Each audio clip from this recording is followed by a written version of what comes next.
Start, do it. Just do it. Figure out what your risk tolerances are. Leave everything else behind. Give yourself a period of time. Do it. Just do it. Everybody, once you put it out there, people are going to rally. It's amazing.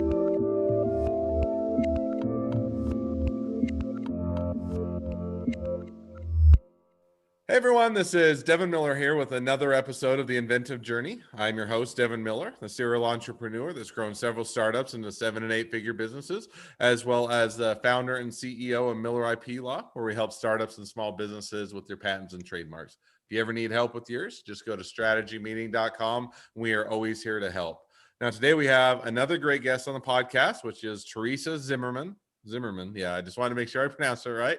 And Terresa was founded a business about 9 years ago for men's underwear, which is an interesting journey in and of itself to how do you get into that. But the journey started back in high school and then into college. And when she got a degree, kind of did that to check the boxes and be able to have that degree as part of that. And then moved on and ended up doing a longer career in consulting. Worked with a lot of Fortune 100 companies and whatnot. Worked with some big agencies, but never really owned her own work or did her own thing. And so decided to make the leap from corporate to doing her own thing. Talked with a few different people, kind of explore things, and decided to land on men's underwear. And did that for a period of time. Got into selling it, figuring out what the market was and how to make an even better product, and then been doing it ever since. So with that much as a introduction, welcome on the podcast, Terresa. Wow, thank you. No, thank you for having me. That's the full story. I don't know what I could elaborate on. Well, we can just, as the old Seinfeld goes, we'll just leave at a hideout. We'll just walk out there. No, but I gave kind of the brief 30-second high-level overview. But why don't you take us back in time a bit, kind of the high school, college time frame, and tell us a little bit about how your journey got going and what led to where you're at today. Yeah, I mean, maybe serendipity comes into play, since I've been trying to get into men's underwear most of my life. So that's that's my short story. It all worked out in the end, I guess. It all worked out. Yeah. No, so I mean, as you said, for me, formal education was it was all check boxes. I mean, I probably rushed through things way too much just because I wanted to get on to whatever was going to be real next. I don't know why I didn't think that what I was doing at any moment in time wasn't real enough and, important enough, but I was like, I just needed something next. Had to go. So check all the boxes that, you're expected to check and then get on with life. But it was a journey. I mean, I couldn't script it for sure. So, went from high school to changing. I got into all of my colleges early, and then at the very last minute decided I wasn't going to do any of that. I was going to be a veterinarian, and canceled all of that and kind of started from scratch. And I think it was like April before I graduated that spring, which is like crazy late. But I decided that college was going to be a checkbox too, and I wasn't going to spend a lot of time and extra years doing some sort of medical degree, which is probably better for everybody. But in any case, same with college. I started in Boulder, Colorado. My first year, I skied a lot. I did not have anybody holding me accountable, so to go to school because it's such a big school. And so I got away with everything in order to be on the ski slopes. It was fabulous, but I knew in order to check the box, I had to leave. So I ended up transferring myself to Santa Clara University, which was like 180 degrees out, right? I mean, it's a small Jesuit liberal arts university compared to a big public, maybe 30,000 students at the time, down to 2,500 students, maybe fewer. That might have included graduate students at the time. So I kind of had to study a little bit more, but I played a lot. So it was a blast.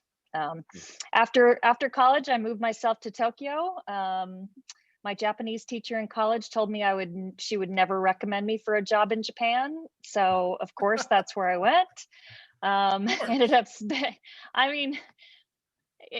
during the 80s, it made a little bit more sense than it does now. I mean, everything was happening in Japan. Japan had just bought Rockefeller Center. I mean, they were buying the world. So it made a lot of sense that that's, if you wanted to be in the throes of things, that's where you would be. So that's where I went. And I ended up spending a couple of years there. So It was always one day at a time. Um, Hmm. I threw myself into things all the time, but with an attitude of you can do anything for a short period of time. Break it down. It's one day, make it to the next day, make it to the next day, and at some point it becomes a year. And so that was fairly fabulous. And through that whole thing, I ended up, being jumping into some consulting and marketing and brand strategy. And, that was kind of my life's love, doing brand strategy work with really big companies with really big problems. At the Now, time, one they were question, trying to solve problems. one question, because I mean, it's hard enough, and I know a lot of consultants have done a great job, but it's already a hard enough thing to get into consulting here in the US, where you know the language, know the culture, and everything else. Now you're over in a different culture, different language, everything else. How did you get into consulting while you were Yeah, in good. Japan?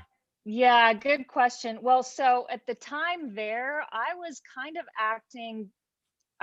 acting a little bit as a go-between between the company, the company the Japanese company that I worked for was a business services company. So they had a huge range of services that they offered.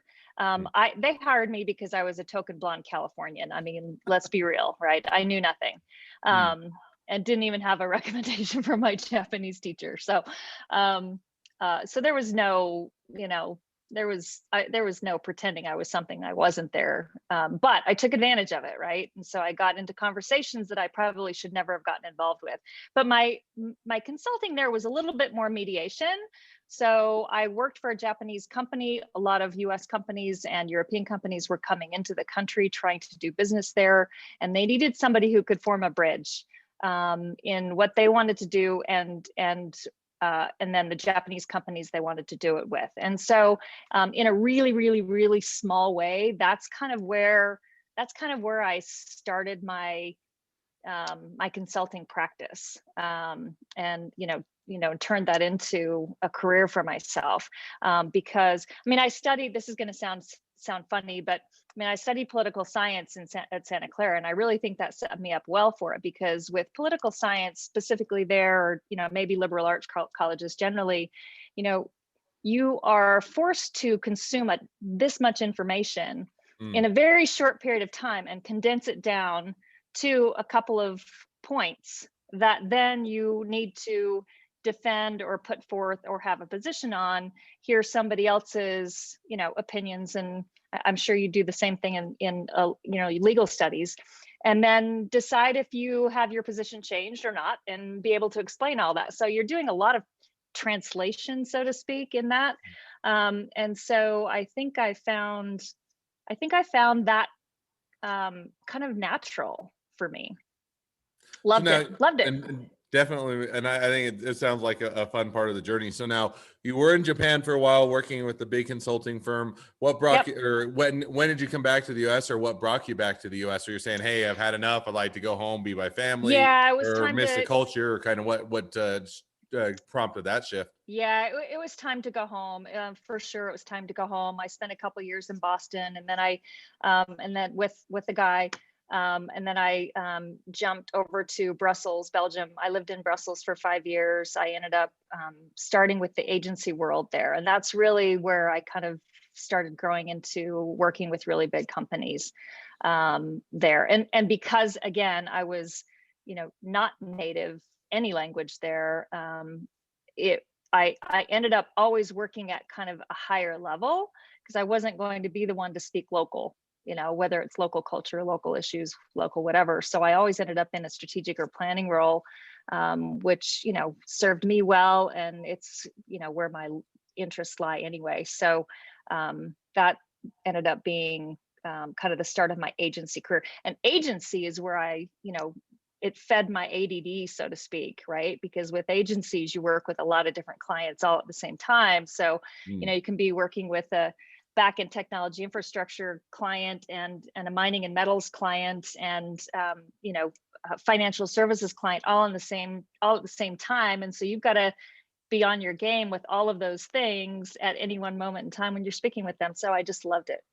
Hey, and I'm the same way, and we were chatting even a little bit before the podcast when we started about I do Miller IP law where we do patents and trademarks. Right. I've also as a background, I've done several, and I continue several startups and small businesses. Yep. We just recently rebranded, relaunched one of the businesses. It's in the religious products. And then I'm also started, and my goal is to have, I hope my goal is to have it this summer. It may be the following summer, but to have an orchard with 100 trees planted Love on that. some land. So I completely get the ADD of Yeah.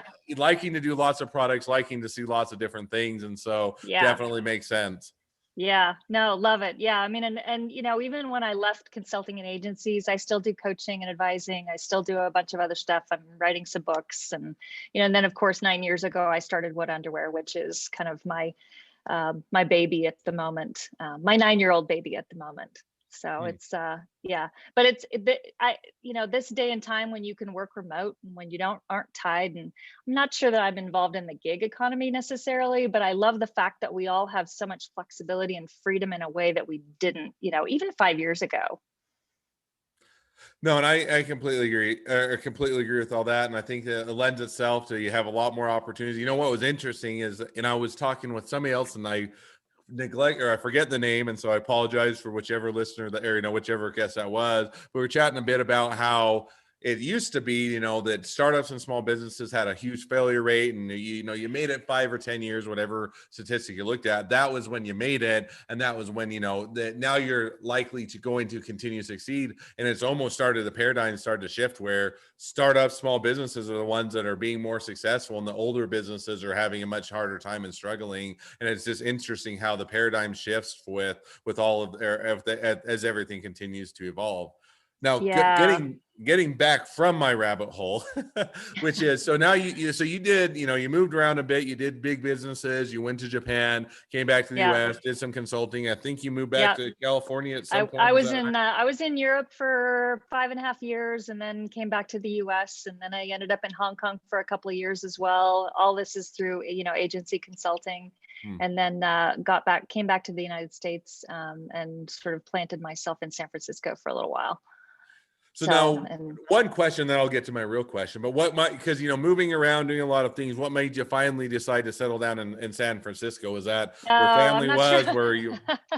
Well, so I love San Francisco. I mean, San Francisco and Paris are probably my two favorite cities. At least they were then. I know that both of them are in a little bit of chaos and disarray in different ways right now. But I've always loved both of those cities. And when I came back to the United States, I had opportunity and wanted to be there, right? So when I went to Santa Clara University, they technology was there, of course, Mm-hmm. but when I was graduating, all of my peers were taking on these tech jobs, and there were a few of us are going like, why would you do that? What's technology? Who needs that? Right? So I mean, again, I didn't have a lot of foresight when I was younger, but it's such an exciting place to be, Silicon Valley and San Francisco specifically, because of a lot of that. Hmm. So now you get now, and that definitely makes sense. You get back to San Francisco, and you're saying, okay, starting to maybe settle down at least a little bit, and got to still keep it exciting, but you start to settle down. What did you go and start working for big tech companies, or continue to do consulting, I or? was still with my consulting company. I was still with agencies. So most of the time I was bouncing around with the same agency, just taking on different roles for them around the world. So there was the spot for me in San Francisco was with an agency that I had been in Hong Kong with. And I was still managing the Asia Pacific region from San Francisco. So San Francisco was a good base for a lot of reasons. So now you do that for a period of time. Now, how did you kind Mhm. of get to the itch of wanting to do your own thing? Was there How did I what? get to men's underwear? Well, we'll get to men's underwear Uh, just a minute, but even before, and I definitely, that's an interesting jump. But even before that, you've been doing agencies, you've been going, working, with as a consultant and with the agency for yeah. quite a period of time in a lot of different locations. What first, before you got to men's underwear, but what even prompted thinking, hey, I want to do my own thing, start down my own path, or switch up Yeah. and not do that anymore? Yeah. Well, I think it was I was seeking some depth. And what I mean by that is, I'd gone from, this very broad, broad and very timely PR marketing kind of function within agency or, role or purview, into, more advertising, then into more brand strategy. So what that is, PR, you're already late. As soon as you put the press release out, you're probably already late. It's already happened, right? When you do advertising, you want your advertising to last for a little while, right? You see ads over and over for a period of time, and then they go away. So it's a little longer lasting. When you do somebody's brand or work on their brand strategy, that's decades in the making. That may be longer, right? So there's some depth to that I loved. But then, taking it another step further is I wanted to own something, right? As a consultant, you're working on someone else's projects. So, and I didn't necessarily mean own literally, but that's certainly part of it.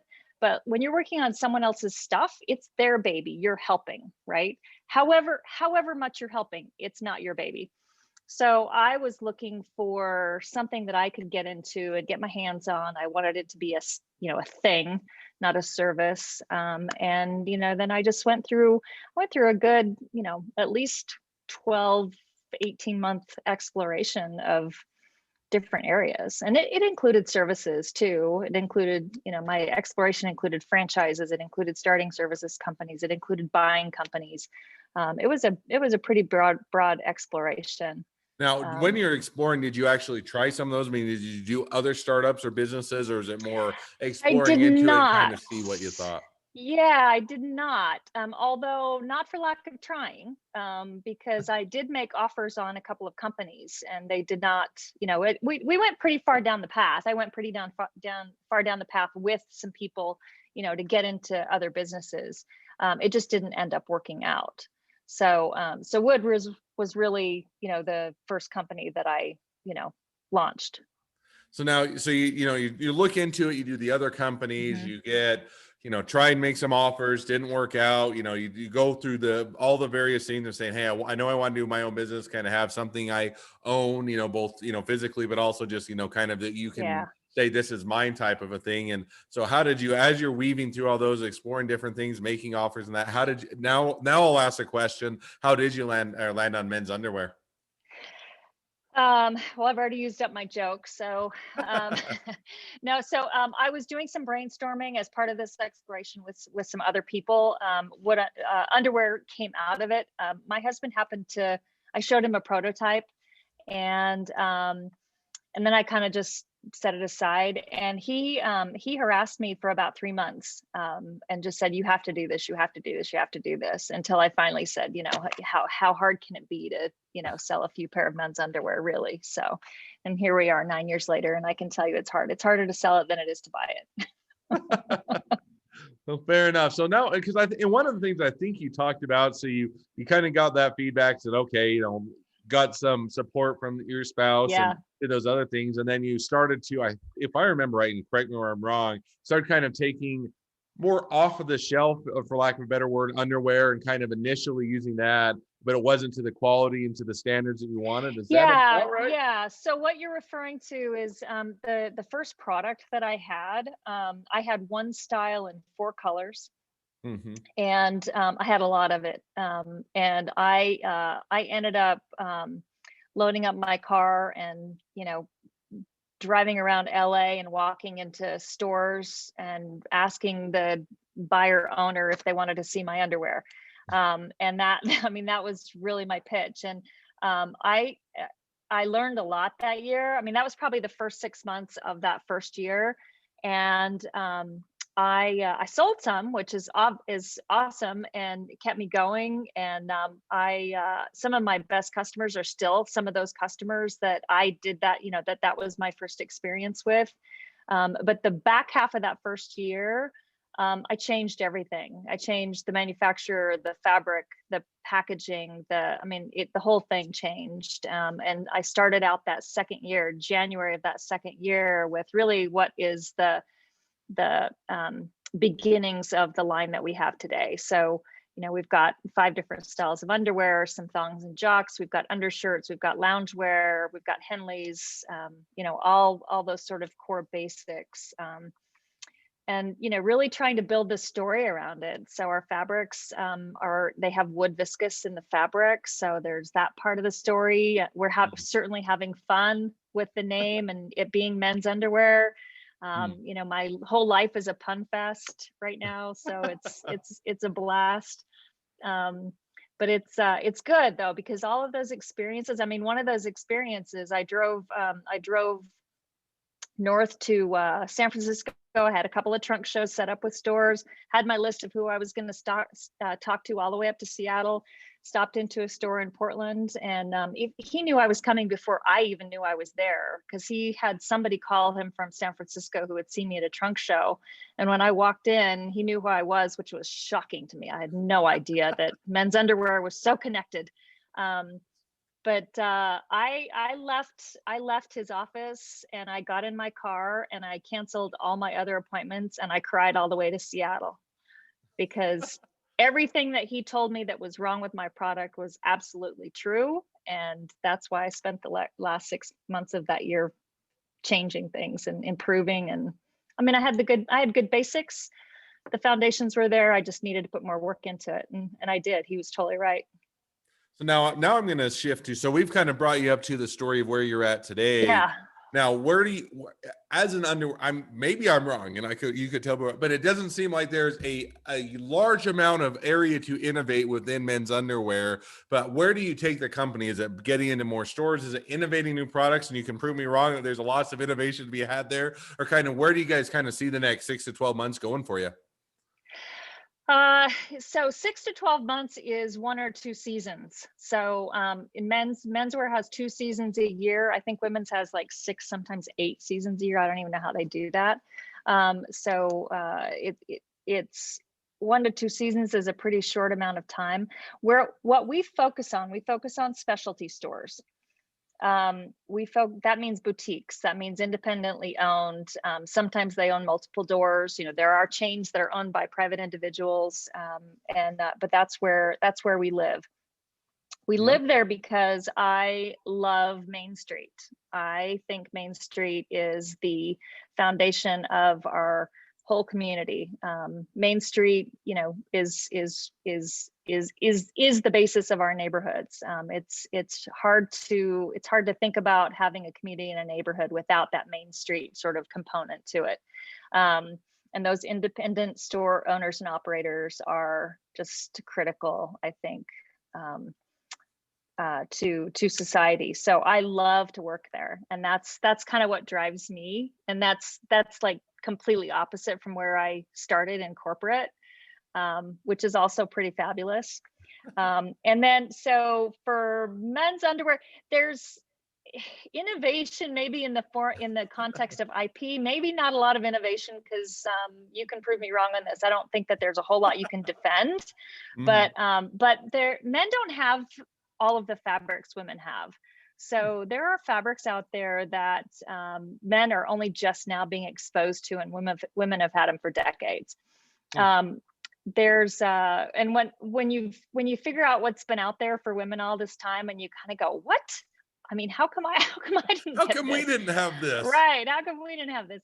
And then also there's an education that needs to happen with men that isn't, again, maybe necessarily innovation, but education's important too. And that is that men need to diversify their underwear drawer. I mean, this is going to be a huge generalization, and I don't mean to offend people, but I know some people would be offended by what I'm going to say right now.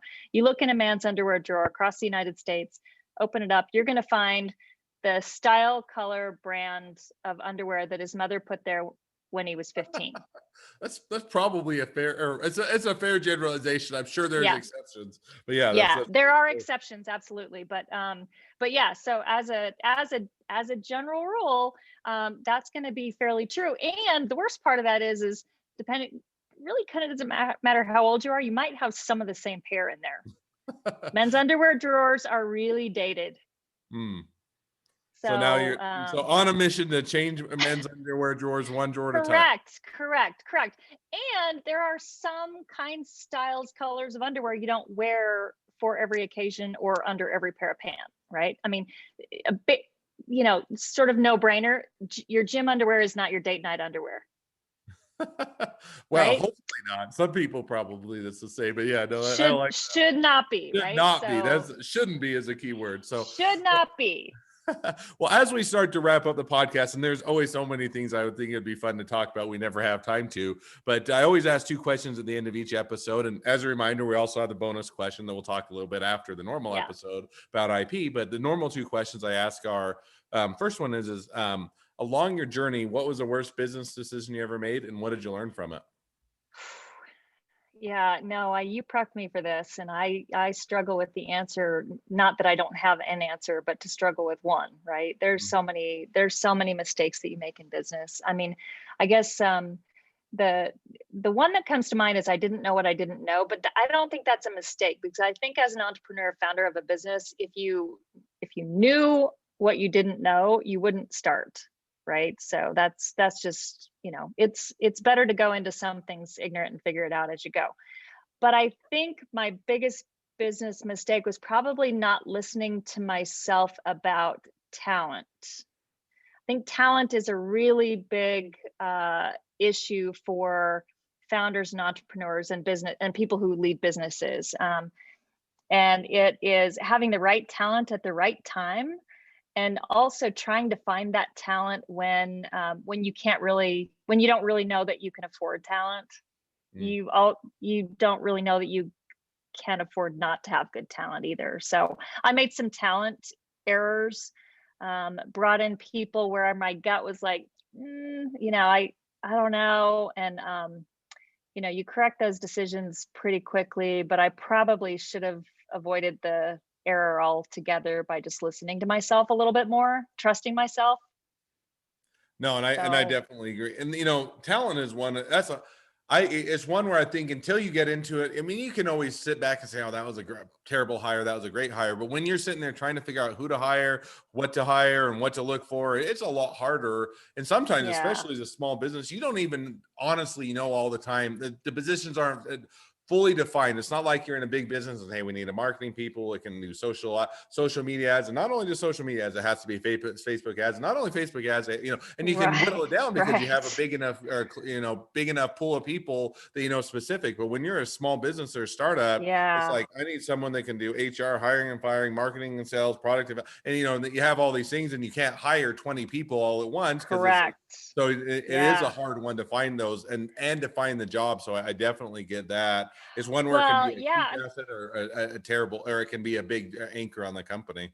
Well, and you actually you make a really good point, and I'm gonna log the way you put that. I think it's easier to hire specialists than it is generalists, right? Mhm. People who can wear that, wear a lot of hats in a smaller location than somebody who knows how to just do one thing super, super well that a small business doesn't usually have the luxury to do. Yeah, that's a really good way to put that. Um, yeah, so but my talent, so I was smart enough to focus on sales talent. The challenge was I wasn't smart enough to vet those people properly, right? Salespeople can do a sales job on you. I mean, if they're doing a good job, right? But it doesn't necessarily mean they can do the work for you. So yeah, I talent. agree. All right, now we'll jump to the second question, which is if you're Okay. talking to somebody that's just getting into a startup or a small business, what'd be the one piece of advice you'd give them? Start. Do it. Just do it. Figure out what your risk tolerances are. Leave everything else behind. Give yourself a period of time. Do it. Just do it. Everybody, once you put it out there, people are going to rally. It's amazing. It's amazing. I mean, the guy that runs my warehouse 3PL services, I went to high school with him. When I first started my business, before I even launched, I sent out an email to my contact list. That's all I had, and said, "Hey, friends and colleagues and family, here's what I'm going to do. Starting 3 weeks from now, I've got this container coming from China, and I'm going to do this and that, and I'm going to figure out how to climb the fence and get my product out, how to hawk at the dock and figure out how to get it to a warehouse. And I'm going to be packing orders, and taking them to the post office at night." So my friend Kevin, as soon as I put that word out there, he called me and he's like, "Teresa, you're not doing any of that.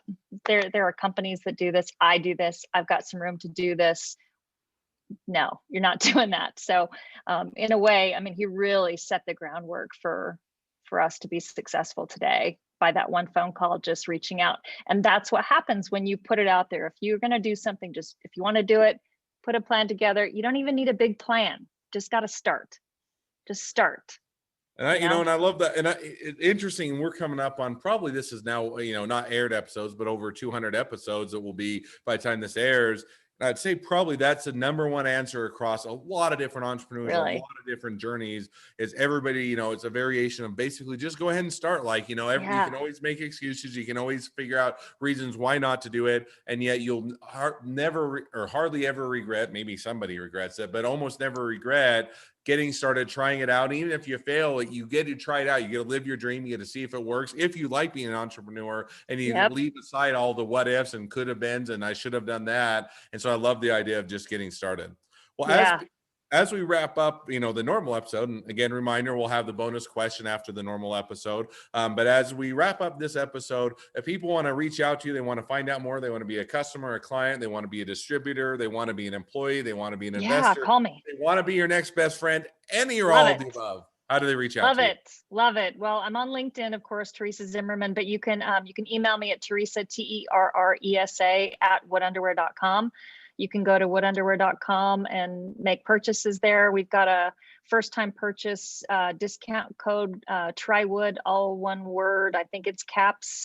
It may not be cap sensitive or case sensitive, but give it a shot there. We'd love to have new customers. We'd love to have new friends.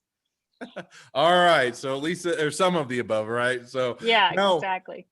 So now, appreciate you coming on the podcast. It's been fun. It's been a pleasure. Now, for all of you that are listeners, if you have your own journey to tell and you'd like to be a guest on the podcast, we'd love to share your journey. Just go to inventiveguest.com, apply to be on the show. And a couple more things as listeners. One, click subscribe so we know when all of our awesome episodes are air. And two, leave us a review so when or other people can find out about us as well. Last but not least, if you ever need help with patents, trademarks, or anything else, just go to strategymeeting.com. So with that, now that we've talked about through your journey, it's always kind of fun. I'm always the one that gets to ask the questions and gets to direct things. And now we get to flip the tables a bit and you get to ask me the question. So with that, I'll turn it over to you to ask me, what's your top intellectual property question? Oh, good. I'm excited about this. So, you go through the process of protecting your property, right? So we've got trademarks, we've got registration marks in my business. But what happens when somebody infringes? I mean, how defensible is it really in the United States and then more complicated outside the United States? So and at what point do you decide you can't defend it?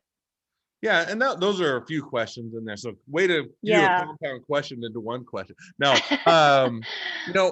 question, is it defensible? Yeah, with enough time, if you're in the right, frivolous lawsuits aside, but let's say you have a legitimate claim, somebody is knocking off your brand, they're knocking off whether it's patents or trademarks or anything else, with enough time and effort, you can usually defend it and be victorious. Now, I think so, and that can be everything from, and it's not always a lawsuit. Sometimes it's you reach out to them and you send them a cease and desist and they say, hey, I didn't realize you were a brand. I didn't realize we were creating an issue, and they resolve it. And a lot of times you get two business owners that are being reasonable, you can resolve it outside the courts. You can also reach out to them and say, hey, if you're going down this road, if you're interested, we provide a license. You can take a license from our brand and you can become, have that as a business arrangement and have that as an income. Or you can say, if they blow you off, you can go file a lawsuit and you can generally be, have some success. The bigger question, I think, is what you kind of hit on towards the last part of your question, which is, does it make sense or is it worthwhile to always pursue that? I mean, you can go and, if you're to take as an example, patent lawsuits, if they go all the way through, most of them don't, most of them settle out. But, patent lawsuit, you're up into the million plus, you're in seven figures. Yeah. To get all the way through. Trademarks are usually you're probably high five figures or six figures. So then tens of thousands upwards, hundreds of thousands. And the question is generally is whether or not it's worth it to pursue. Meaning if it's a small mom and pop shop that, hey, yes, they're technically infringing your brand, you're infringing that, but hey, they're not cutting into your sales. The total amount you could get from them before they go bankrupt is a few $1,000s or tens of thousands of dollars.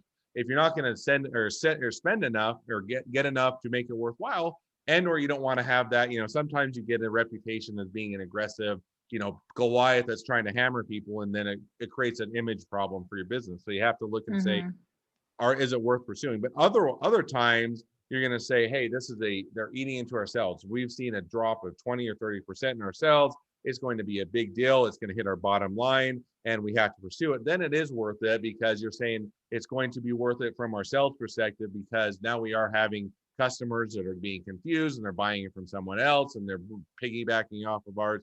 And so most of what I say is, if you want it to be defensible, you can defend it. And there's several different options depending on how aggressive you want to be, but you need to look at and see, is there going to be enough return? I look at it the same as with everything else. Is there enough return on investment? Is there enough ROI to warrant the investment to go out and enforce it? If yes, then go out and enforce it. There's a good return on it. If no, then you have to say, okay, let's explore other options, or just simply let it go. And while sometimes it irks you that somebody is riding your coattails, it may not make sense as a brand or as an investment. Does that make sense? Yeah. No, it does. It does. Yeah. It's it'd be nice to wave a magic wand and just have it go away. It's true. And everybody, it depends on which side of it, in the sense that if you're on the side that you think that they're attacking you and it's frivolous, you're saying, I don't want them to just be able to, I don't want to have to go pay all this. We're just want to keep it. You're on the other side, we're saying, hey, we spend years building this and tens of thousands of millions of dollars in a brand. And now somebody's riding our coattails and you're saying, I want them to stop. So it's hard to make everybody happy. True. All right. Well, with that, we'll go ahead and wrap up. Appreciate the question. It's always fun to talk a little bit about intellectual property, and certainly a topic I love. With that, appreciate again coming on the podcast, Teresa, and wish the next leg of your journey even better than the last. Thank you, Devin. Appreciate it very much.